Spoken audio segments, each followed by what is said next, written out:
सध्या एक फिल्म खूप चर्चेत आहे, उदयपूर फाईल्स. उदयपूर फाईल्स सुरुवातीला सेन्सर बोर्डाने अडकवली.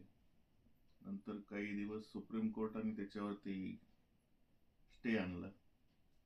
बरेच दिवस हे चालू होतं. पण नंतर रिसेंटली आता त्याच्यामध्ये काही कट्स सेन्सर बोर्ड आणि सुप्रीम कोर्टाने काही सुचवले आणि नंतर ती फिल्म रिलीज झाली. बराच काळ हा विषय चालू होता. तर असं काय आहे त्या फिल्ममध्ये, काय आहे त्या फिल्मची स्टोरी? ही फिल्म ऍक्च्युली सत्य घटनेवरती, म्हणजे उदयपूर मध्ये एक कन्हैयालाल नावाचा एक शिंपी होता. त्याच्या भोवती त्याच्या सोबत जे घडलं, धार्मिक विकृतीतून त्याचा कसा बळी गेला, याच्या भोवती ही फिल्म आहे. मग त्या घटनेवरती आधारित आहे.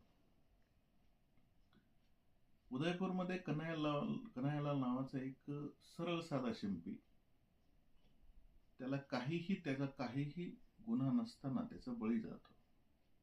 तर ही स्टोरी अशी आहे की एका पार्टीचा एक प्रवक्ता एक पोस्ट करतो, एका धर्माविषयी, विशिष्ट धर्माविषयी पोस्ट करतो. आणि त्या पोस्टला कन्हैयालाल, ज्याला मोबाईल मधील इंटरनेट, फेसबुक या गोष्टीचं कसलंही नॉलेज नाही, त्याचा मुलगा, लहान मुलगा, ती गेम खेळता खेळता बघत बघत ती पोस्ट शेअर करतो.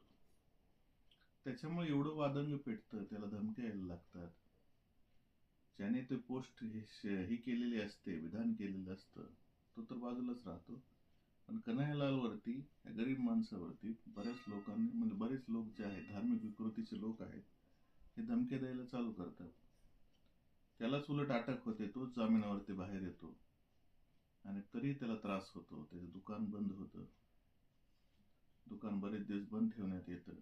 मग कसं तरी तो चालू करतो आणि त्यावेळेस काही लोक येतात आणि त्याचा खून करतात.